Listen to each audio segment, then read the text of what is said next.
Corona से हुई मौतों को लेकर नेता प्रतिपक्ष गुलाब चंद कटारिया की ओर से लगाए गए आरोपों का जवाब देते हुए परिवहन मंत्री प्रताप सिंह खाचरियावास ने कहा कि कांग्रेस कभी आंकड़े नहीं छुपाती।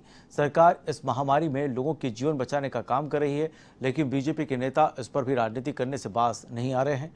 उन्होंने कहा कि राजस्थान सरकार और चिकित्सा विभाग ईमानदारी से अपना काम कर रहा है, किसी तरह के आंकड़े नहीं छुपाए जा रहे हैं।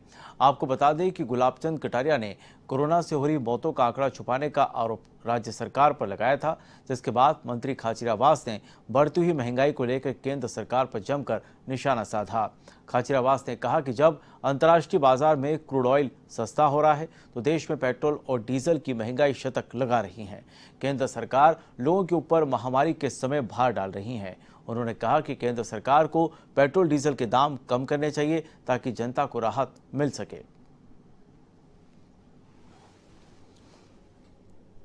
कि एक बात आप मानकर चलिए, कोरोना की महामारी में जो पाप केंद्र की मोदी सरकार ने किए हैं वो इतिहास बनाएंगे।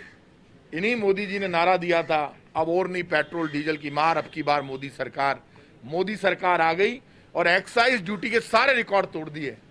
33-34 रुपए पेट्रोल डीजल पर एक्साइज ड्यूटी है। मनमोहन सिंह जी के टाइम पर ये एक्साइज ड्यूटी 9 रुपए 3 रुपए थी और मनमोहन सिंह जी के टाइम पे क्रूड ऑयल के भाव 120-130 डॉलर प्रति बैरल चले गए थे।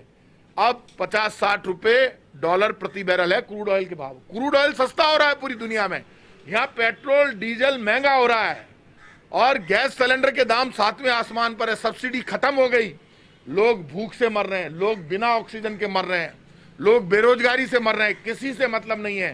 देश की जनता का खजाना, राजा उसको कहते हैं जो संकट में खजाना खोल दे। यहाँ खजाना भरने में लगे हुए आज भी 25-30 पैसे पेट्रोल डीजल के दाम बढ़े हैं।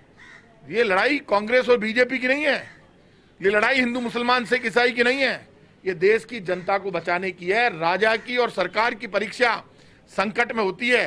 संकट में जो डर कर बैठ जाए, सिर्फ बयानबाजी करे, उससे पार